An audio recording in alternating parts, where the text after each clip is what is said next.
انشاءاللہ جہنم کے بارے میں اور جہنم کی آگ اور جہنمیوں کی صفات کے بارے میں جو احادیث کریمہ میں مضامین بیان کیے گئے انہیں تفصیلی طور پر لیکن بہت ہی نپتلے انداز میں کہ زیادہ تفصیل میں بھی نہ جائیں اور اتنا کم از کم ہو کہ ہماری نئی نسلیں ان بیانات کو سننے کے بعد اپنے ذہن میں اس عقیدے کو راسخ کر لیں، اس بات کا اعتقاد رکھیں کہ مرنے کے بعد ہم نے ختم نہیں ہو جانا، بلکہ حقیقی زندگی اور دائمی زندگی کا آغاز انسان کی موت کے بعد ہوتا ہے۔ جہنم اللہ تبارک و تعالیٰ کے غضب کا مقام ہے، جس میں دو طرح کا ٹھکانہ ہوگا، ایک دائمی اور دوسرا عارضی۔ کفار، مشرکین، منافقین، مرتدین، یہ سب کے سب جہنم میں ہمیشہ ہمیشہ رہیں گے۔ ان سے مراد وہ کفار و مشرکین مرتدین ہیں جنہیں زندگی میں توبہ کا موقع ملا لیکن وہ توبہ نہ کر سکے اور حالت کفر میں ہی دنیا سے رخصت ہو گئے، یہ ہمیشہ ہمیشہ جہنم میں رہیں گے۔ اس کے علاوہ جتنے بھی باقی لوگ جہنم میں جائیں گے ان کا ٹھکانہ عارضی ہوگا۔ یوں کہہ سکتے ہیں کہ جو مسلمان ایمان کی حالت میں جہنم میں گیا اس کا ٹھکانہ کبھی دائمی نہیں ہے، وہ عارضی ٹھکانہ ہے۔ حدیثیں ہمیں یہی بتاتی ہیں۔ وہاں پر اگر اللہ تبارک و تعالی غضبناک ہوا، کسی کو جہنم میں ڈالا، تو پھر جیسے کہ ہم نے شفاعت کے باب میں تفصیل سے عرض کیا تھا کہ نبی کریم صلی اللہ علیہ وسلم کی، فرشتوں کی، اکابر مومنین کی شفاعت پر ان کو باہر نکالا جائے گا، یہاں تک کہ بہت سے ایسے بھی ہوں گے جنہیں صرف اللہ تبارک و تعالی بغیر کسی کے وسیلے کے محض اپنے فضل و کرم سے اور خود اپنی مرضی سے جہنم سے باہر نکالے گا۔ اس سے معلوم یہ ہوا کہ جہنم میں جس کا بھی ٹھکانہ ہے ہمیشہ دائمی نہیں ہے، یہ ہے کہ کبھی دائمی ہے اور کبھی عارضی ہے، اور جن کا دائمی ہے وہ بھی آپ کو بتا دیا کہ جو حالت کفر میں مرے ہوں، چاہے نام کوئی بھی ہو، حالت کفر میں مر گئے تو ہمیشہ ہمیشہ جہنم میں جلیں گے، ہمیشہ وہیں رہیں گے، کبھی نکلنا نصیب نہیں ہوگا۔ لیکن اگر حالت ایمان میں دنیا سے رخصت ہوئے، یہ اگرچہ الگ بات ہے کہ کوئی گناہوں کی کثرت تھی، کسی عمل پر سب گرفت ہو گئی اور جہنم میں چلے گئے تو ٹھکانہ عارضی ہوگا۔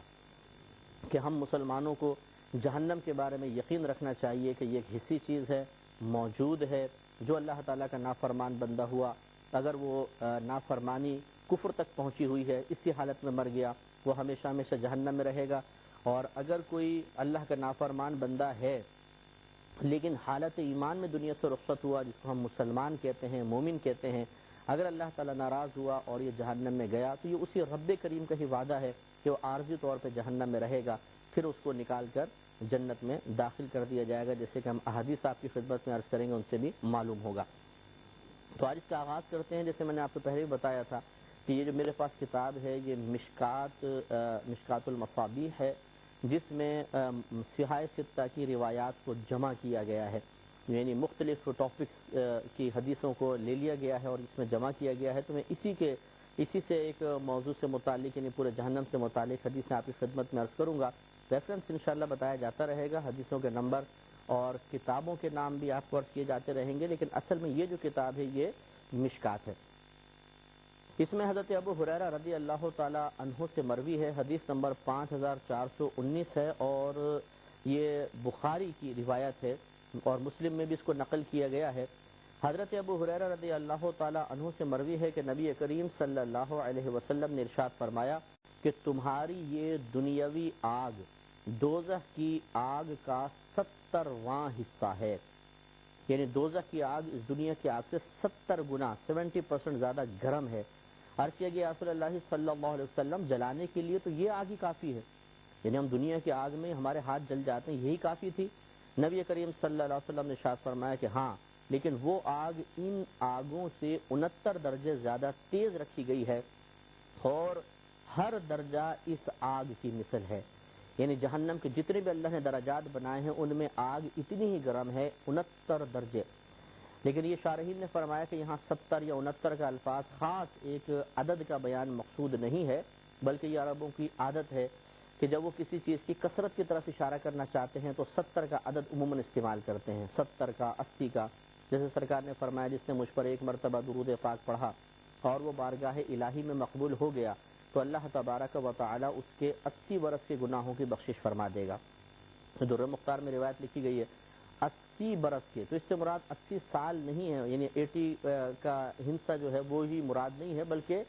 یہ کہنا مقصود ہے کہ کثیر گناہ بخشے جائیں گے۔ جیسے آپ اور ہم محاورات میں بھی کہہ دیتے ہیں کہ یار آپ کے پاس 1000 بار آیا، آپ ملتے نہیں ہیں۔ اب یہاں یہ نہیں کہ گن کر 1000 بار آیا، بلکہ ہم کہتے ہیں 1000 بار، یہ کافی دفعہ آپ کے پاس آیا ہوں لیکن آپ سے ملاقات نہ ہو سکی۔ اسی طرح یہاں پر بھی ہے کہ جہنم کی آگ دنیا کی آگ سے بہت زیادہ گرم ہے۔ اس کو بیان کرنے کے لیے 70 یا 69 کا ہنسا بیان کر دیا گیا۔ اب آپ دنیا کی آگ کے بارے میں غور کریں کہ دنیا کی آگ مختلف درجات کی حامل ہوتی ہے، یا مختلف تیزی اس کے اندر ہوتی ہے۔ مثال کے طور پہ آپ کے ایک موم بتی کی بھی آگ ہے، ایک لالٹین کی آگ ہے، ایک گیس کے چولہے کی آگ ہے، پھر گیس کے چولہوں میں بڑے جو کچنز ہوتے ہیں ان کے اندر بھی آگ جلتی ہے، بڑے پریشر کے ساتھ ہوتی ہے، کمرشل گیس جس کو آپ کہتے ہیں۔ اس کے بعد اگر آپ ویلڈنگ کی آگ کے بارے میں دیکھ لیجئے، وہ کتنی زیادہ گرم ہوتی ہے کہ لوہے کو کاٹ کر رکھ دیتی ہے۔ نبی کریم صلی اللہ علیہ وسلم کے فرمان کے مطابق جہنم کی آگ اس دنیا کی آگ سے 70 گنا زیادہ گرم ہے۔ تو دنیا کی تمام آگوں کو اگر آپ دیکھ لیں، ان سے زیادہ جہنم کی آگ گرم ہے۔ تو اگر یہ ویلڈنگ کی آگ جس سے لوہے کو جلایا جاتا ہے، پگھلا دیا جاتا ہے، یہ کسی انسان کو صرف چند سیکنڈ بھی لگا دی جائے تو اس کا کیا حشر ہوگا؟ ہاتھ سڑ کے میرے خیال میں ہڈیاں بھی اس کے سڑ جائیں گی، 2 منٹ کا 1 منٹ کے اندر اندر سب ختم ہو جائے گا۔ لیکن جہنم کی آگ اس سے 1000 گنا زیادہ گرم، سرکار نے 70 کا لفظ استعمال فرمایا، یعنی بہت زیادہ گرم۔ تو وہ کتنی شدید گرم ہوگی، اور اس میں جہنمی جانے کے بعد کس قدر اذیت و تکلیف محسوس کرے گا۔ یہ اس شخص کے بارے میں ہے جس نے اللہ تبارک و تعالیٰ کی احکامات کو فراموش کیا، دنیا کی زندگی کو کافی نہ سمجھا اور غفلت میں زندگی گزارتا رہا، تو یہ اس کا انجام ہو سکتا ہے۔ روایت مسلم کی ہے، حضرت ابن مسعود رضی اللہ تعالی عنہ اس کے راوی ہیں، حدیث نمبر 5420 ہے۔ یہ کہتے ہیں کہ نبی کریم صلی اللہ علیہ وسلم نے ارشاد فرمایا کہ جس دن دوزخ لائی جائے گی تو اس کی 70,000 لگامیں ہوں گی، ہر لگام کے ساتھ 70,000 فرشتے ہوں گے جو اسے کھینچیں گے، یعنی بالکل وہ ایک جیسے جاندار چیز ہوتی ہے اس طرح کی بن جائے گی جہنم، یعنی ذی شعور جس کو آپ کہتے ہیں، وہ جہنم ہوگی، اور وہ اللہ تعالیٰ سے مطالبہ کر رہی ہوگی کہ میرے اندر لوگوں کو بھیج اپنے نافرمانوں کو تاکہ میں ان کو سزا دوں۔ تو بالکل ایسے جیسے ایک وحشی جانور ہوتا ہے، ایک طاقتور جانور، اور اس کو مختلف لوگوں نے رسیاں ڈال ڈال کے چاروں طرف سے جکڑا ہوا ہو تاکہ یہ بے قابو ہو کر بھاگ نہ جائے، نقصان کا باعث نہ بن جائے۔ تو نبی کریم صلی اللہ علیہ وسلم نے یہ اس ماحول کی ایک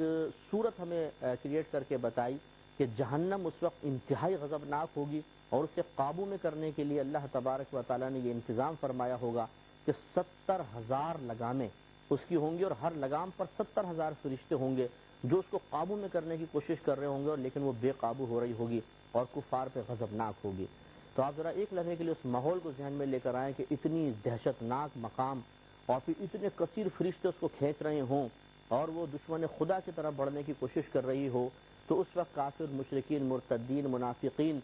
کس قدر خوف کے عالم میں ہوں گے، کتنی ان پہ دہشت طاری ہوگی کہ ابھی تو یہ دور ہے،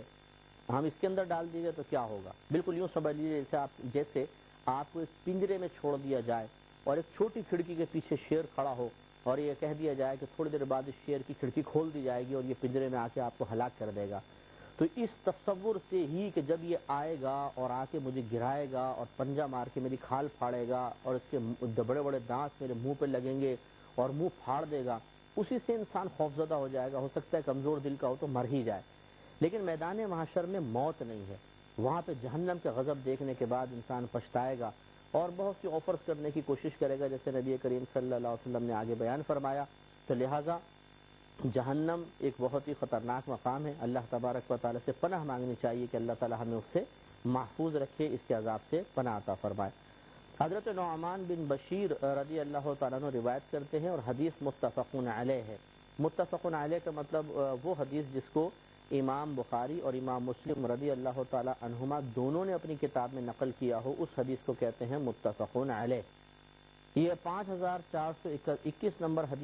حدیث ہے۔ حضرت نعمان بن بشیر رضی اللہ تعالیٰ عنہ کہتے ہیں کہ نبی کریم صلی اللہ علیہ وسلم نے ارشاد فرمایا کہ دو زخیوں میں سے سب سے ہلکے عذاب والا وہ شخص ہوگا جسے آگ کے جوتے پہنائے جائیں گے اور اس کے آگ کے تسمے ہوں گے۔ جس سے اس کا دماغ اس طرح کھولے گا جیسے ہانڈی کھولتی ہے۔ وہ یہی گمان کرے گا کہ کوئی بھی اس سے سخت تر عذاب والا نہیں، حالانکہ سرکار فرماتے ہیں کہ وہ تو سب سے ہلکے عذاب والا ہوگا۔ تو اب غور فرمائے، بعض اوقات سر میں اتنا پین ہوتا ہے، اتنا درد ہوتا ہے، اور یوں ہلائیں تو ایسا لگتا ہے کہ اندر کا بھیجا نا علیحدہ ہو کے ہل رہا ہے، تو انسان چڑچڑا ہو جاتا ہے۔ بچوں پہ کو ڈانٹنا، زوجوں کو ڈانٹنا، اگر افسر ہے تو ماتحت کو ڈانٹنا، اپنے ساتھی کام کرنے والوں پہ برس پڑنا، سر کا درد برداشت نہیں ہوتا۔ آپ اندازہ فرمائیں وہ جہنم کی آگ کتنی خطرناک کہ اس کو آگ کے جوتے، آگ کے تسمے پہنائے جائیں گے، یعنی آگ کے تسموں والے جوتے، وہ بھی آگ کے بنے ہوں گے، اور وہاں سے جو ہیٹ اس کے چڑھتی ہوئی دماغ تک پہنچے گی، اس سے دماغ کھول رہا ہوگا۔ جیسے ہانڈی کے اوپر آپ کوئی سبزی یا پانی وغیرہ چڑھا دیں اور وہ اپنے بوائلنگ پوائنٹ تک پہنچ جائے اور پھر وہ ابلتا ہے کتنی تیزی کے ساتھ، تو اسی طریقے سے دماغ ہانڈی کی طرح کھول رہا ہوگا، کی طرح شدید عذاب ہوگا، اور یہ سب سے ہلکا عذاب ہے۔ حالانکہ صرف یہی ایک عذاب، اور واقعی نبی کریم صلی اللہ علیہ وسلم نے بالکل صحیح بیان فرمایا کہ جب انسان کسی تکلیف میں مبتلا ہوتا ہے تو اسے وہی تکلیف سب سے زیادہ لگتی ہے، اور وہ سب کو سمجھتا ہے سب خوش و خرم ہے، میری تکلیف سب سے زیادہ ہے۔ آپ کبھی محسوس کریں ہاتھ میں کوئی کٹ گیا، کوئی پیپ کا دانہ نکل آیا اور اس میں ٹیسیں چل رہی ہوں، تو ہم سمجھتے ہیں بس میری تکلیف سب سے زیادہ ہے، دوسروں کی تکلیف پھر احساس نہیں رہتا، بس میری تکلیف سب سے زیادہ، سارے خوش خرم میں ہی سب سے زیادہ اذیت میں مبتلا ہوں۔ اسی طرح اس شخص کو احساس ہوگا، اور یہ احساس کہ میرا عذاب سب سے زیادہ ہے، دوسروں کا ہلکے ہے،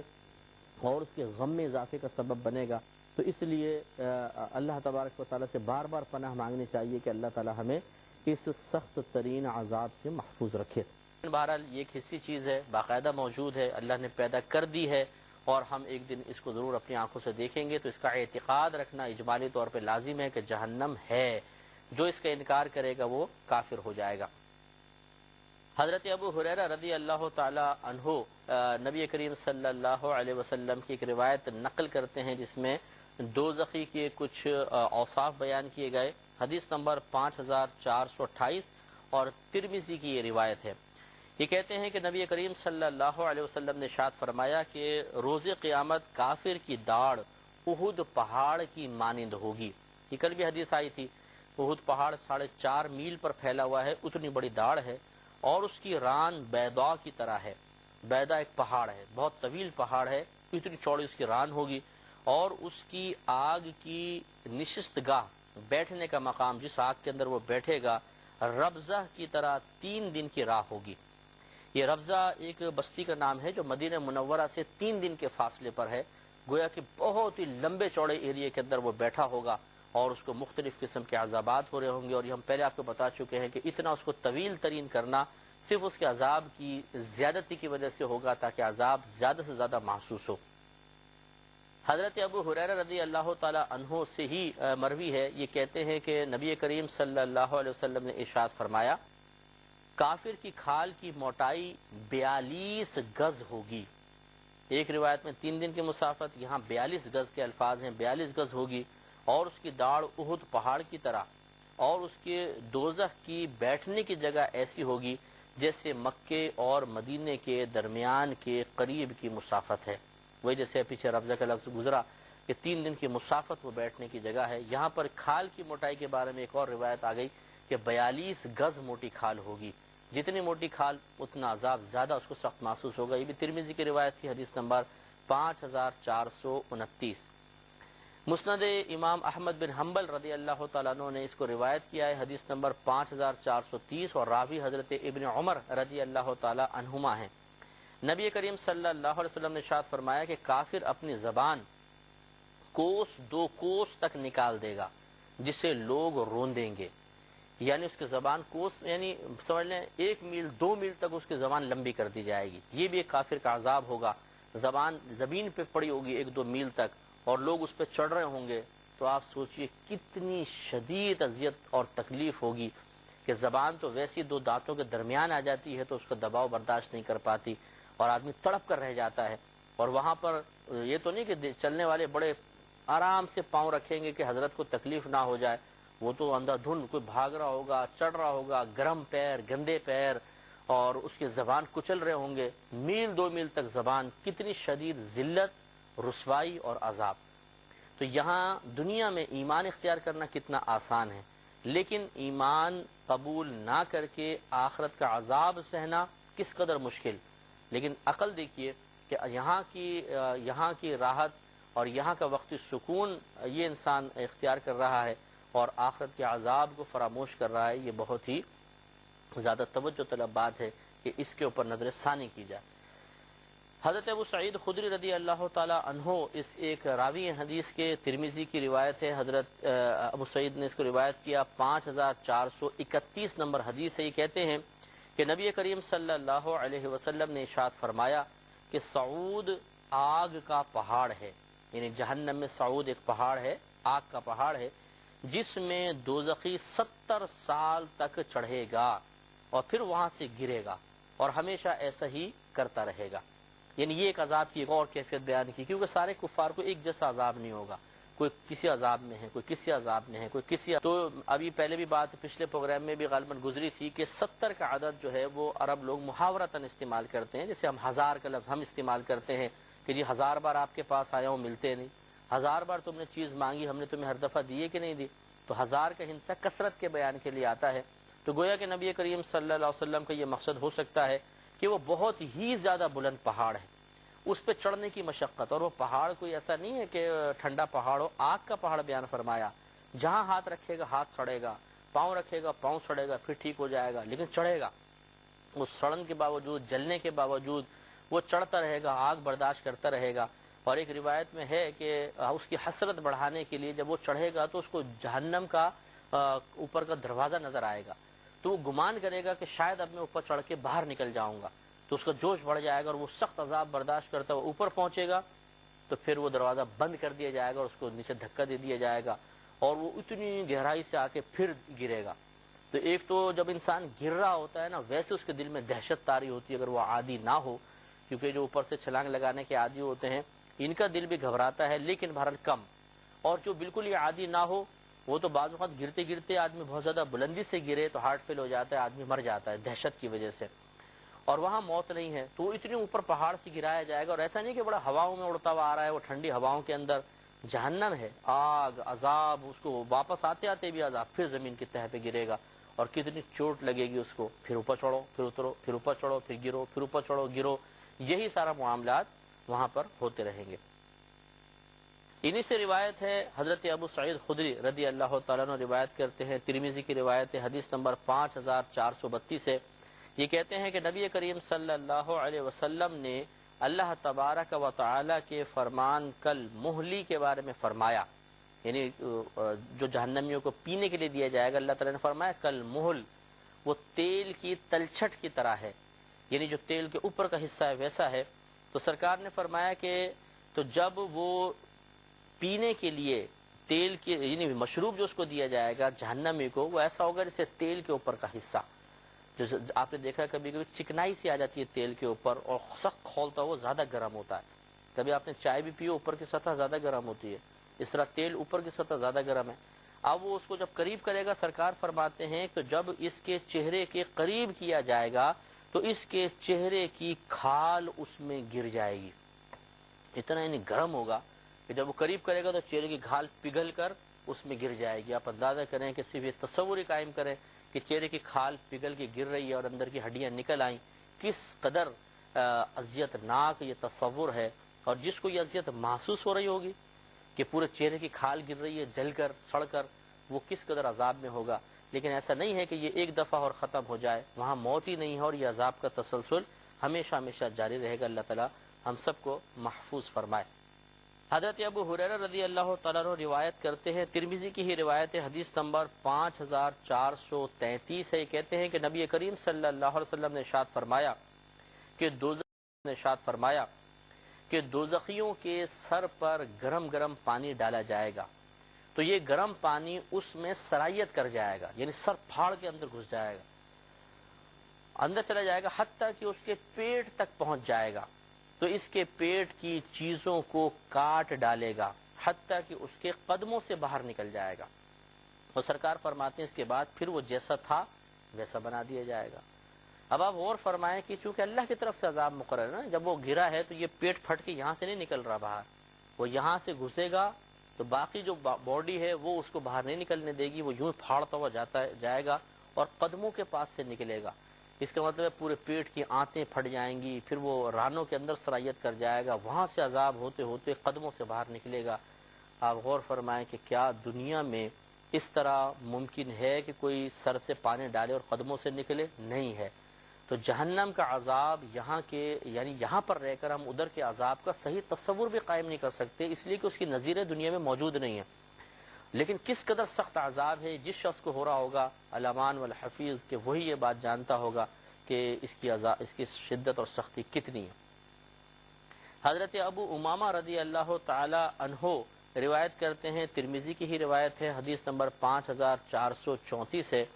یہ کہتے ہیں کہ نبی کریم صلی اللہ علیہ وسلم نے اللہ تعالیٰ کے فرمان کی یسقا من ماء صدید یتجرعہ کے متعلق فرمایا کہ اسے ایسا پانی، پیپ کا پانی دیا جائے گا جہنمی کو، جس کو وہ گھونٹ گھونٹ کر کے پیے گا۔ یہ اللہ نے قرآن میں بیان فرمایا۔ تو نبی کریم صلی اللہ علیہ وسلم اس کی وضاحت اور تشریح کرتے ہوئے ارشاد فرماتے ہیں کہ جب اس کے منہ کے قریب یہ پانی کیا جائے گا، یعنی پیپ ہوگی جہنمیوں کے زخموں سے نکلا ہوا پانی اور پیپ گندا، یہ اس کو دیا جائے گا پینے کے لیے۔ سرکار فرماتے ہیں تو وہ اس کو ناپسند کرے گا، لیکن اس کے قریب کیا جائے گا تو یہ پانی اس کے چہرے کو بھون ڈالے گا، ابل جائے گا چہرہ، جیسے ایک دم آپ نے دیکھا ہوگا ایک دم تیز آگ کسی کی طرف چلی جائے تو چہرہ جل کر ایک دم ختم ہو جاتا ہے، جیسے تیزاب ڈال دیا جائے۔ کبھی آپ نے گٹر کی لائن کھولنے کے لیے ہی نالی کے اندر تیزاب ڈال کر دیکھیے کیسے ایک دم جھلسا دیتا ہے زمین کے اوپر ایک دم، اور بدبو اٹھتی ہے اس کی۔ یہ اگر چہرے پر ڈال دیا جائے تو سڑ کے ختم ہو جائے۔ تو یہ اسی طریقے سے یہ گرم جو پیپ کا پانی ہوگا، گندا پانی ہوگا، پہلے تو ناپسند کرے گا اس کی گندگی کو دیکھ کر، لیکن اللہ کا عذاب ہے، وہ قریب کیا جائے گا تو چہرہ بھن جائے گا۔ اور سرکار فرماتے ہیں اس کے سر کی کھال گر پڑے گی، پگھل کے سر کی کھال گر جائے گی، اور لیکن پھر بھی وہ اس کو پیے گا، اور جب اس کو پیے گا تو اس کی آنتوں کو کاٹ ڈالے گا جو اس کے پیچھے کے مقام سے باہر نکل پڑیں گی،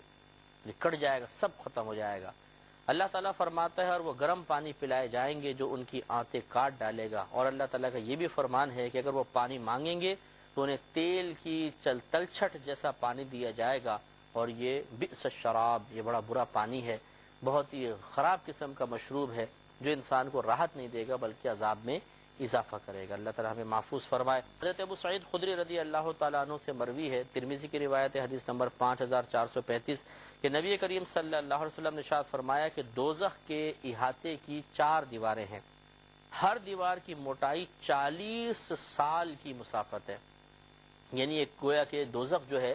ایک چوکور سا ایک گھر ہے سمجھ لیجئے، اور کتنا بڑا ہے اندر، یہ تو آپ خود اس سے اندازہ کر لیں کہ ایک ایک جہنمی کے بیٹھنے کی جگہ جب 3 دن کی مسافت ہے، تقریباً 92 کلومیٹرز ہے، اور اربوں خربوں کے حساب سے جہنمی ہوں گے، تو آپ اندازہ کریں کہ کتنی بڑی وہ جہنم ہے۔ اور اس کے جب آپ دیواروں کو دیکھیں تو سرکار فرماتے ہیں 40 سال کی مسافت ہے، یعنی اگر ایک دیوار کو دیکھ لیں ایک سائڈ کی، اس کے ایک کنارے سے چلیں تو 40 سال تک گزرنے کے بعد پھر دوسرے کنارے تک پہنچیں گے۔ تو جس کی چاروں طرف کی دیواریں اتنی موٹی ہیں، پھر وہ خود جہنم کس قدر وسیع ہوگی، تو عقل میں یہ چیز نہیں آ سکتی ہے، اس کا تصور ہی آپ قائم نہیں کر سکتے۔ اتنی بڑی دیوار کا تصور قائم کر کے دیکھیں جو 40 سال کی مسافت رکھتی ہو، آئے گا نہیں ذہن میں،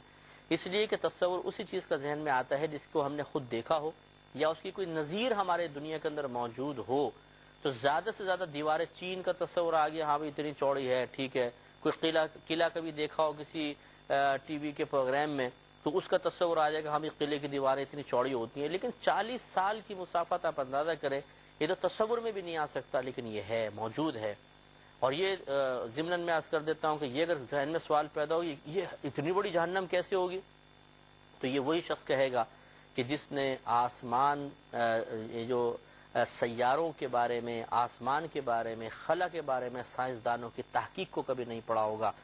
ہماری زمین سے کئی ہزار گنا بڑے سیارے اس خلا کے اندر بالکل ایسے گھوم رہے ہیں جیسے ننھے ننھے ذرات ہوتے ہیں، اتنی بڑی یہ کائنات ہے۔ ابھی تو ہم نے دیکھا نہیں کچھ بھی، آپ یہ ڈاکومنٹری اس کی کوئی فلم دیکھیے جو خلا کے بارے میں بنائی گئی ہو، یا اس کے بارے میں نیٹ پر کوئی اگر آپ کو ویب سائٹ مل جاتی ہے اس کو آپ پڑھیں، میں کہتا ہوں ضرور پڑھیے تاکہ اللہ تبارک و تعالیٰ کی قدرت عظیمہ کا احساس ہو اور نبی کریم صلی اللہ علیہ وسلم کے بیان کردہ ان بیانات کو سننے کے بعد انسان خلاف عقل قرار نہ دے، یہ کیسے ہو سکتا ہے؟ اتنی بڑی جہنم جس کی ایک دیواری 40 سال کی مسافت ہو۔ ذرا خلا کے بارے میں غور کر لیں، اس دنیا کے بارے میں غور کریں، یہ تو بہت چھوٹا سیارہ ہے۔ ہمارا یہ سورج جو ہے یہی زمین سے کئی ہزار گنا بڑا ہے اور کروڑوں میل کے فاصلے پر ہے۔ اور دیکھیں جب کروڑوں میل کے فاصلے پر ہے، آپ خود سوچ لیجئے، اور اس کی لیکن روشنی جیسی وہ نکلتا ہے فوراً پلک جھپکتے میں زمین تک پہنچ جاتی ہے۔ ایک رب نے اتنے بڑے بڑے سیارے بنائے اور اس کو جس خلا میں رکھا، اس خلا کی وسعت کا عالم کیا ہوگا؟ تو اس کے لیے اس قسم کی جہنم بنانا کون سا مشکل کام ہے؟ یہ کوئی مطلب ماورائے عقل چیزیں نہیں ہیں، یہ باقاعدہ عقلی چیزیں ہیں، سائنس اس کو پروف کر رہی ہے۔ تو ہم یہ کہتے ہیں کہ بالکل سائنسی علوم کا سیکھنا بہت ضروری ہے فی زمانہ، تاکہ مذہب اسلام کے وہ عقائد جو ہمارے نبی کریم صلی اللہ علیہ وسلم نے بیان فرمائے، معاذ اللہ ثم معاذ اللہ کوئی ان کو خلاف عقل کہہ کر رد نہ کر سکے، بلکہ آپ کا ذہن قبول کرے کہ ہاں آج سائنسی ایجاد نے ثابت کر دیا ہے کہ ہمارا رب اس بات کی قدرت رکھتا ہے کہ اس کائنات میں اتنی بڑی عظیم عظیم چیزیں پیدا کر دے اور اس نے پیدا کی ہیں۔ تو یہ کوئی تعجب کی بات نہیں ہے کہ جی جہنم کی ایک دیوار 40 سال کی مسافت ہوگی تو پھر جہنم اتنے بڑے بڑے ہوں گے، کیسے رکھے جائیں گے؟ یہ تو اللہ تبارک و تعالی ہی جانتا ہے۔ اور سائنسی ترقیاں خلا کے بارے میں خصوصی طور پر تحقیقات اس بات کو ثابت کرتی ہے کہ جو رب خلا کے اندر ہزاروں سیاروں کو جو کروڑوں میل کے فاصلے پر ہیں ایک دوسرے سے اور زمین سے کئی ہزار گنا بڑے ہیں، انہیں رکھنے پہ قدرت رکھتا ہے اور انہیں کنٹرول بھی کر رہا ہے۔ کنٹرولڈ چیزیں ہیں، ایسا تو نہیں ہے کہ آزاد ہیں، باقاعدہ ایک نظام ہے، گلیکسی کا ایک نظام چل رہا ہے، اللہ تعالیٰ اس کو کنٹرول فرما رہا ہے، تو وہ اتنے بڑا جہنم بھی بنا سکتا ہے، اس میں کوئی تعجب کی بات نہیں ہے۔ حضرت ابو سعید خدری رضی اللہ تعالی عنہ سے ہی روایت ہے، ترمذی کی روایت ہے، حضرت 5436 نمبر حدیث ہے، اس کو ذرا غور سے سماعت فرمائیں کہ نبی کریم صلی اللہ علیہ وسلم نے ارشاد فرمایا کہ اگر جہنمیوں کے غساق کا ایک ڈول دنیا میں بہا دیا جائے تو دنیا والے سارے اس کی بدبو سے فطرے میں مبتلا ہو جائے۔ غساق اصل میں جو دوزخیوں کے جسم سے نکلنے والا پانی ہوگا، ان کے زخموں سے پیپ وغیرہ، اسے غساق کہتے ہیں۔ سرکار فرماتے ہیں کہ اس کا ایک ڈول اس دنیا میں الٹا دیا جائے، اتنی سڑاند اور بدبو ہوگی کہ سارے دنیا والے اس بدبو کے اندر مبتلا ہو جائیں گے اور عذاب میں مبتلا ہو جائیں گے۔ کسی اگر فیکٹری میں ایسڈ کا کام ہو رہا ہو تو اس کے کئی میل دور تک اس ایسڈ کے اثرات ہوتے ہیں، بدبو، اور مطلب وہ ناک میں ایسڈ چڑھتا ہے، جیسے آپ قریب ہوں گے عجیب و غریب حالت ہو جاتی ہے انسان کی۔ یہ دنیاوی مثالیں موجود ہیں کہ اگر ایک مقام پر کوئی بدبودار چیز ہے تو اس کے اثرات کئی میل دور تک محسوس کیے جاتے ہیں۔ رحمت کونین صلی اللہ علیہ وسلم دوزخیوں کے زخموں کے، ان کے جسموں کے پانی کی بدبو کے بارے میں ارشاد فرماتے ہیں اگر ایک ڈول دنیا میں ڈال دیا جائے، ساری دنیا والے بدبودار ہو جائیں، فطرے میں مبتلا ہو جائیں، پوری بدبودار چیزیں سڑ جائیں، اس طرح کا صورتحال ہو جائے، تو یقیناً یہ کوئی خلاف عقل چیز نہیں ہے۔ اللہ تعالی ہمیں ان کو سمجھنے کی توفیق عطا فرمائے، اور ہماری دعا ہے کہ ہمیں بھی اور جو ہمارے سننے والے بھائی بہن ہیں ہم سب کو اللہ تعالیٰ دوزخ سے محفوظ فرمائے، آمین۔ ہم جنت کے بارے میں گفتگو کی، پھر جہنم کے بارے میں تفصیلی کلام کر رہے تھے۔ پہلے آج میں آپ کی خدمت میں جنت و دوزخ کے تخلیق کے بارے میں 2 حدیثیں انشاءاللہ عرض کرتا ہوں، اور پھر ہم جہنم کے احوال کی طرف دوبارہ آئیں گے۔ حضرت ابو ہریرہ رضی اللہ تعالی عنہ بیان کرتے ہیں، اور یہ حدیث متفق علیہ ہے، یعنی امام بخاری اور امام مسلم رضی اللہ تعالی عنہ دونوں نے اس حدیث پاک کو بخاری و مسلم میں نقل کیا ہے۔ یہ کہتے ہیں کہ نبی کریم صلی اللہ علیہ وسلم نے ارشاد فرمایا کہ ایک مرتبہ جنت اور دوزخ کے درمیان مناظرہ ہوا، باقاعدہ مکالمے کی اللہ تعالیٰ نے ان دونوں کو توفیق عطا فرما دی۔ تو دوزخ بولی کہ میں غرور والوں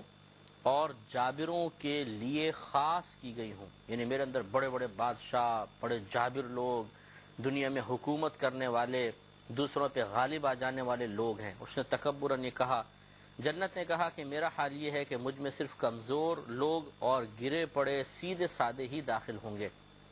یعنی یہ جنت کا اپنے الفاظ کی ادائیگی ہے، مطلب میرے اندر انبیاء علیہ السلام بھی ہیں، ان کے لیے معاذ اللہ گرے پڑے کا الفاظ تو استعمال نہیں ہوگا، یہ عام لوگوں کے لیے کہ جن کو دنیا کے اندر لوگ کوئی اتنی زیادہ اہمیت نہیں دیتے، سادہ لوگ، تو انبیاء علیہ السلام یعنی سیدھے سادے لوگوں میں انبیاء علیہ السلام، سادہ لوگ، سادہ فطرت لوگ،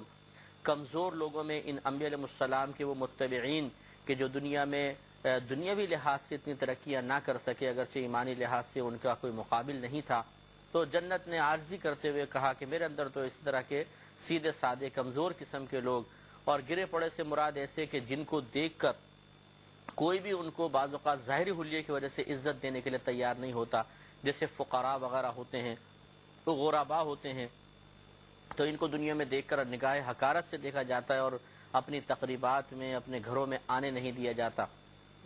تو جنت نے کہا کہ میرے اندر یہ لوگ ہوں گے۔ تو اللہ تبارک و تعالیٰ نے پھر جنت سے فرمایا کہ تو میری رحمت کا مقام ہے، تیرے ذریعے میں جس بندے پر چاہوں گا رحم کروں گا، اور دوزخ سے فرمایا کہ تو میرا عذاب کا مقام ہے، تیرے ذریعے میں جس کو چاہوں گا عذاب دوں گا۔ اور پھر اللہ تعالیٰ نے فرمایا کہ تم میں سے ہر ایک کا بھرنا طے شدہ ہے، یعنی جنت بھی بھرے گی اور جہنم بھی بھرے گی، لیکن سرکار فرماتے ہیں کہ دوزخ اس وقت تک نہیں بھرے گی جب تک کہ اللہ تبارک و تعالیٰ اپنی قدرت سے اس کو نہ بھر دے گا۔ یعنی جہنم میں اتنی گنجائش ہے کہ اگر ہماری دنیا کے سارے لوگ ڈال دیے جائیں تب بھی وہ پوری نہیں ہو سکتی، تو پھر اپنی قدرت سے بھرنے کا مطلب کیا ہے کہ وہی دوزخیوں کے وجود کو بڑا بڑا کر دیا جائے گا، پھیل جائیں گے حتیٰ کہ پوری دوزخ بھر جائے گی۔ تو یہ ایک نبی کریم صلی اللہ علیہ وسلم کی صحیح حدیث ہے، جس میں جنت نے یہ سوچا، مطلب جو اس کو اللہ تعالیٰ نے شعور دیا کہ میرے اندر سادہ قسم کے لوگ آئے جن کو دنیا میں اتنا مقام و مرتبہ نہ ملا، تو اس نے عاجزی سے اپنے بات کہی۔ جہنم نے مغروروں کے اوپر فخر کرتے ہوئے کہا، تو اللہ تعالیٰ نے بیان فرمایا کہ یہ تیرا کوئی کمال نہیں ہے، یا تجھ میں اس قسم کے لوگوں کا آنا کوئی کمال کی بات نہیں ہے، بلکہ وہ تو اللہ کے غضب میں مبتلا ہوں گے، غضبناک ہو کر آئیں گے، اور جنت میں اللہ تبارک و تعالیٰ کے نیک بندے آئیں گے، اللہ ان پر اپنی رحمت نازل فرمائے گا۔ لہذا اس اعتبار سے یقیناً جنت کو جہنم پر فوقیت حاصل ہے۔ تو گویا کہ ان کا مناظرہ مکالمہ ہوا، لیکن اللہ تبارک و تعالیٰ نے جنت کو فوقیت دی۔ اس سے معلوم یہ ہوا اس حدیث سے کہ یقیناً جنت کا وجود ہے، جہنم کا وجود ہے، اور اللہ تبارک و تعالیٰ نے طے کر لیا ہے کہ ان دونوں کو ضرور بھرا جائے گا، لیکن ان کے حاصل کرنے اور ان سے بچنے کے معاملات ذرا سے مختلف ہیں، یعنی جہنم سے بچنے کے اور جنت میں داخلے کے لیے حدیث سماعت فرما لیں۔ ترمذی، ابو داؤد، نسائی تینوں نے اس کو روایت کیا۔ حضرت ابو ہریرہ رضی اللہ تعالی عنہ ہی اس کے راوی ہیں۔ یہ کہتے ہیں کہ نبی کریم صلی اللہ علیہ وسلم نے ارشاد فرمایا کہ جب اللہ تبارک و تعالی نے جنت کو پیدا فرمایا تو جبریل امین علیہ السلام سے فرمایا کہ اے جبریل جاؤ اسے دیکھو، میں نے ایک چیز تیار کی ہے۔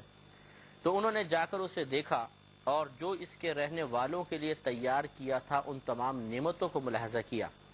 تو واپس آ کے عرض کی اے میرے رب تیری عزت کی قسم کہ کوئی بھی ایسا نہ ہوگا کہ جو اس میں داخل نہ ہو، یعنی جو اس کے بارے میں سنے اور پھر اس میں داخل نہ ہو، یہ نہیں ہو سکتا، کیونکہ اتنی تو نے پیاری پیاری نعمتیں تیار کر رکھی ہیں کہ جو ان کے بارے میں سنے گا وہ ضرور جنت میں داخل ہو جائے گا۔ پھر اللہ تبارک و تعالیٰ نے جنت کو مشقتوں سے ڈھانپ دیا، یعنی عبادات کی ادائیگی کی مشقت، گناہوں سے بچنے کی مشقت، اللہ تبارک و تعالیٰ کی اطاعت کی مشقت، کیونکہ ان تمام چیزوں میں یقینی سی بات ہے کہ مشقت کے پہلو تو ہیں۔ نفس شدید اذیت اور بعض اوقات تکلیف محسوس کرتا ہے، اسی طریقے سے اپنی خواہشات کو قربان کرنا پڑتا ہے، اس میں انسان کو مشقت محسوس ہوتی ہے۔ نمازیں پڑھنا، حلال کی تگ و دو میں اور حرام سے بچنے کی تگ و دو میں بڑی اذیت اور بڑی تکلیف ہوتی ہے۔ انسان چاہتا ہے کہ میری جو ضروریات ہیں آسانی سے پوری ہو جائیں، لیکن اسے جب وہ محنت کر کے حلال کے ذریعے ضروریات پوری کرنے کی کوشش کرتا ہے تو یقینی سی بات ہے کہ سب پوری نہیں ہو پاتی، اس میں اس کو بڑی اذیت ملتی ہے، روحانی تکلیف، جسمانی تکلیف اور بہت سارے معاملات۔ تو جب اللہ تبارک و تعالی نے جنت کو ان تمام معاملات سے ڈھک دیا تو پھر فرمایا اے جبرائیل اب اسے جا کر دیکھو۔ تو جبریل امین گئے اور اس کو دیکھ کر واپس آئے، عرض کی اے میرے رب تیرے عزت و جلال کی قسم کہ اب تو میں ڈرتا ہوں کہ اس میں شاید ایک بھی شخص داخل نہیں ہوگا۔ یعنی جبریل امین نے فرمایا کہ اگر صرف نعمتیں ہوتی اور کوئی دنیا کی مشقت نہ ہوتی تو شاید کوئی بھی ایسا نہیں تھا جو جنت میں نہ جاتا، لیکن اب جو تو نے اس کے چاروں طرف ایک آزمائش رکھ دی ہے کہ پہلے ان آزمائشوں کو پار کرو پھر جنت میں داخلہ ملے گا، تو اب مجھے خوف یہ پیدا ہو گیا کہ شاید تیرا کوئی بھی بندہ جنت میں داخل نہیں ہو سکتا ہے۔ اور یہ عموماً آپ نے دیکھا ہی ہوگا کہ ہماری صورتحال اسی قسم کی ہے۔ جبریل امین علیہ السلام کا بعطائے الہی ہماری فطرت، ہماری عادات پر مطلع ہو کر یہ جملہ ارشاد فرمانا بالکل حقیقت حال کے مطابق ہے کہ ہم اللہ تبارک و تعالیٰ کے ان بڑے انعامات کے لیے دنیا میں کسی قسم کی مشقت برداشت کرنے کے لیے تیار نہیں ہیں۔ بے عملی ہم نہیں چھوڑتے، گناہ کرنا ہم نہیں چھوڑتے، کوئی نافرمانی کا کام کرنا ہم نہیں چھوڑتے، فرما برداری ہمیں بوجھ محسوس ہوتی ہے، کوئی ہمیں سمجھاتا ہے تو اس کی نصیحت، اس کی باتیں ہمیں کاٹ کھانے کو دوڑتی ہیں، تکلیف محسوس ہونے لگ جاتی ہے۔ اللہ تعالیٰ اور اس کے رسول کریم صلی اللہ علیہ وسلم کی طرف سے حاصل شدہ نعمتیں ضرور ہم کھاتے پیتے ہیں اور ان سے حفظ نفس حاصل کرتے ہیں، لیکن ان کے احکام ماننے کے لیے ہم بالکل تیار نہیں ہیں، غصہ آتا ہے اور بے پرواہی کی زندگی گزارتے رہتے ہیں۔ تو یقیناً جبریل امین نے بالکل صحیح فرمایا کہ جنت کی صرف نعمتیں ہوتی، کوئی مقام مشقت کا یہاں پر قائم نہ کیا جاتا، کوئی مشقت کے معاملات نہ ہوتے تو شاید پھر کوئی بھی ایسا نہیں تھا جو جنت میں داخل نہ ہوتا۔ لیکن اب چونکہ اللہ تعالیٰ نے جنت کو مختلف آزمائشوں کے درمیان مقید کر دیا کہ پہلے آزمائشوں سے گزرو پھر جنت میں آؤ، تو انہوں نے فرمایا اب تو مجھے خطرہ لگتا ہے کہ ایک آدمی بھی جنت میں داخل نہیں ہوگا۔ لیکن بہرحال اللہ تعالیٰ کے ہزارہ بندے جنت میں جائیں گے، اللہ تعالیٰ ہمیں بھی داخلہ عطا فرمائے۔ لیکن یہ ایک مسلمہ بات ہے کہ جنت میں دخول نفسانی خواہشات سے مقابلہ کیے بغیر بہت ہی مشکل ہے۔ پھر سرکار مدینہ صلی اللہ علیہ وسلم فرماتے ہیں کہ جب اللہ تعالیٰ نے جہنم پیدا کی تو جبریل امین سے فرمایا کہ اے جبریل، میں نے ایک اور مقام تیار کیا ہے، اسے جا کر دیکھو۔ تو جبریل امین گئے، جا کر اس کو دیکھا تو واپس آ کر عرض کی اے میرے رب، تیری عزت کی قسم کہ جس نے اس کے بارے میں سنا تو ایسا نہیں ہو سکتا کہ اس میں کوئی ایک بھی داخل ہو جائے۔ یہ اتنی خطرناک تو نے مقام تیار کیا ہے، اتنا شدید عذاب ہے اس کا کہ جو سن لے گا وہ کبھی اس میں داخل نہیں ہوگا۔ تو اللہ تبارک و تعالی نے جہنم کو خواہشات نفسانی کی پیروی اور مختلف قسم کے گناہوں وغیرہ کی لذات اس سے ڈھانپ دیا۔ پھر فرمایا جبریل اب جا کر دیکھو۔ انہوں نے دیکھا اور آ کر عرض کی کہ اے میرے رب، تیرے عزت و جلال کی قسم کہ اب تو میں ڈرتا ہوں کہ ہر ایک اس میں داخل ہو جائے گا۔ تو اب غور فرمائیں کہ یعنی اللہ نے جہنم بنایا اور جہنم کے چاروں طرف گناہوں کی لذات، نفسانی خواہشات کی تکمیل، اللہ تعالیٰ کی معاذ اللہ نافرمانی کے ذریعے وقتی سکون، ان چیزوں کو رکھ دیا۔ تو گویا کہ یہ چیزیں جہنم میں داخلے کا سبب بنتی ہیں اور ان میں اتنی اٹریکشن ہے اور اتنا زیادہ انسان ان چیزوں کی طرف مائل ہے کہ جبریل امین نے بالکل صحیح فرمایا کہ اب تو مجھے لگتا ہے کہ کوئی بھی ایسا نہیں ہوگا جو جہنم میں نہ جائے، کیونکہ سب انسان، انبیاء علیہ السلام، صحابہ کرام، اولیاء عظام، علماء، فقہا، نیک مومنین مومنات کے علاوہ کی ہم بات کر رہے ہیں، ان کا بھی مقصود یہی تھا کہ یہ لوگ جو عام مسلمان ہیں، عام لوگ ہیں، چاہے وہ کفار ہیں، مشرکین ہیں، مرتدین، منافقین ہیں، کہ یہ لوگ نہ تو نفسانی خواہشات کو چھوڑیں گے، نہ گناہوں کو چھوڑیں گے، نہ اللہ تبارک و تعالیٰ کی نافرمانی کے ذریعے وقتی سکون کے حصول کے سلسلے کو ترک کریں گے۔ تو پھر یہ چیزیں کرتے کرتے ان کے بیچ میں تو جہنم رکھی گئی ہے، تو یہ جہنم میں جا طلب بات یہ کریم صلی اللہ علیہ وسلم کم و بیش 1500 سال پہلے اس بات کی وضاحت کر دی کہ تمہاری پیدائش سے پہلے ہی اللہ نے جنت اور جہنم کو پیدا کر دیا۔ جنت میں دخول کے لیے کیا کیا کرنا چاہیے، جہنم میں دخول کے لیے کیا کیا چیزیں سبب بن سکتی ہیں، اس کی وضاحت کر دی گئی۔ اب یہ ہم پر ہے کہ ہم ان سے کوئی فائدہ حاصل کریں نہ کریں، کوئی نصیحت حاصل کریں یا نہ کریں۔ اب تمام چیزیں واضح ہیں، ہمارے سامنے ہیں۔ انسان کو چاہیے کہ ذرا عقل کا دامن تھامے اور اللہ تبارک و تعالیٰ کی نعمتوں کا اعتراف کرتے ہوئے، جہنم کے احوال کو پیش نظر رکھتے ہوئے، جنت کی نعمتوں پر توجہ کرتے ہوئے اپنے اعمال کو، عقائد کو درست رکھے اور اللہ تعالیٰ کی رضا حاصل کرنے کی کوشش کرے۔ چند مزید حدیثیں جہنم کے بارے میں اور سماعت فرمائیں۔ ابو بردہ رضی اللہ تعالی عنہ اس حدیث کے راوی ہے جو میں آپ کی خدمت میں عرض کر رہا ہوں۔ دارمی کی روایت حدیث نمبر 5442 ہے۔ یہ کہتے ہیں کہ یہ اپنے والد گرامی سے روایت کرتے ہیں کہ رسول کریم صلی اللہ علیہ وسلم نے ارشاد فرمایا کہ دوزخ میں ایک وادی ہے جس کا نام ہب ہے، ہر تکبر کرنے والا وہاں رہے گا۔ تو تکبر کا مطلب ہوتا ہے کہ سامنے والے کو اپنے سے حقیر اور کمتر تصور کرنا اور خود کو اس سے اعلیٰ سمجھنا۔ تو تو اللہ تبارک و تعالی نے جہنم میں خاص وادی ہب ہب نامی تیار کی ہوئی ہے، جن میں اس قسم کے متکبرین کو ڈالا جائے گا، چاہے وہ کفار میں سے ہوں چاہے وہ مسلمانوں میں سے ہوں۔ اور یہ ہو سکتا ہے کہ اللہ تبارک و تعالی جب کسی حالت ایمان میں کوئی دنیا سے رخصت ہو تو اتنا طویل عرصے وہاں پر نہ ٹھہرے، لیکن کلام مطلق ہے۔ اکثر مفسرین نے شارحین نے ویسے اس کو کافروں کے ساتھ ہی مخصوص کیا ہے کہ کافر متکبر ڈالے جائیں گے، لیکن بہرحال مطلق کلام جب ہو، یعنی کوئی کنڈیشن نہ لگائی ہو، کوئی خاص پرٹیکولر کسی ایک گروہ کا تذکرہ نہ کیا ہو، تو اس میں عمومی معنی لے سکتے ہیں۔ لہذا مسلمان متکبر بھی اگر اللہ تعالیٰ اس سے ناراض ہوا تو ہو سکتا ہے کہ اس مقام پر ڈال دیا جائے۔ تو ہب ہب جو ہے اس کا معنی ہوتا ہے تیز اور جلدی کے معنی میں ہوتا ہے۔ اس وجہ یہ ہے، بزرگوں نے فرمایا کہ اس کی وجہ تسمیہ یہ ہے، اس وادی کو ہب ہب اس لیے کہتے ہیں کہ اس میں ایک ایسی آگ ہے جو گناہ گاروں کو بہت تیزی اور جلدی کے ساتھ جلاتی ہے، بہت تیزی کے ساتھ، یعنی دوزخ کے دوسرے مقامات کے مقابلے میں یہ آگ زیادہ تیزی سے جلاتی ہے، جبکہ دوسری آگ بھی شدید گرم ہے لیکن یہ بہت تیزی سے جلا دیتی ہے، اس لیے اس کا نام ہب ہب اللہ تبارک و تعالی نے تجویز فرمایا۔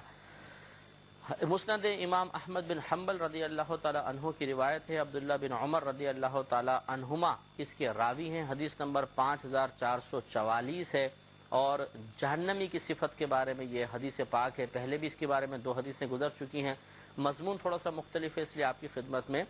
ذکر کر رہے ہیں کہ نبی کریم صلی اللہ علیہ وسلم نے ارشاد فرمایا کہ دوزخی لوگ جہنم میں بڑے ہو جائیں گے، یعنی جسمانی لحاظ سے اللہ تبارک و تعالیٰ ان کو وسعت دے دے گا، یہاں تک کہ ان میں سے ایک آدمی کی کان کی لو سے کندھے تک 700 برس کی مسافت کے برابر فاصلہ ہوگا۔ پچھلی حدیث میں ایک کندھے سے دوسرے کندھے تک کا فاصلہ تھا، یہاں سرکار فرماتے ہیں کان کی لو سے کندھے تک 700 سال کا فاصلہ، یعنی ایک گھڑ سوار گھوڑے پہ بیٹھ کے اس کو تیز رفتاری سے دوڑائے تو یہاں سے یہاں تک پہنچتے میں اس کو 700 سال لگیں گے۔ تو اندازہ فرمایا کس قدر وسیع و عریض جہنمی ہوگا، اور یہ تو صرف کندھے کی چوڑائی بیان کی، پورا دونوں کندھوں کے درمیان فاصلہ، پھر پیر، ہاتھ، منہ کتنا موٹا ہوگا۔ اور وجہ وہی ہے کہ زیادہ سے زیادہ اس پر عذابات مسلط کر دیے جائیں۔ اگر چھوٹا وجود ہے تو 8-10 سانپ ہی اس کے اوپر لپٹ جائیں تو کافی ہے، لیکن اتنا بڑا وجود ہے تو ہزاروں سانپ ہوں گے، تو ہزاروں مقام سے کاٹیں گے، اور اس کو زیادہ سے زیادہ تکلیف اور اذیت ہوگی۔ اللہ تبارک و تعالیٰ اس لیے ان کو وسعت دے گا۔ اور پھر فرمایا کہ اس کی کھال 70 گز موٹی ہوگی، اور اس کی داڑھ کوہ احد کی مانند ہوگی، یعنی احد پہاڑ کے برابر داڑھیں ہوں گی، اور کھال 70 گز موٹی۔ کسی روایت میں آپ نے پچھلے جیسے ہم نے بیان کیا تھا 40 گز کی بھی روایت ہے۔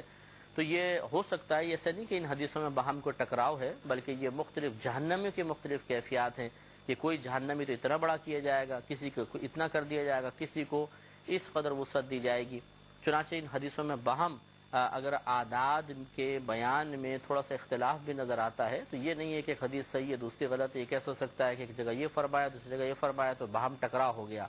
بلکہ حقیقت حال کا بیان مقصود ہے کہ یہ بھی ہو سکتا ہے اور ایسا بھی ہوگا بہت سے جہنمیوں کا۔ اللہ تعالی ہمیں جہنم سے محفوظ فرمائے اور اپنی رحمت سے داخل جنت فرمائے، آمین۔ وآخر دعوانا ان الحمد للہ رب العالمین۔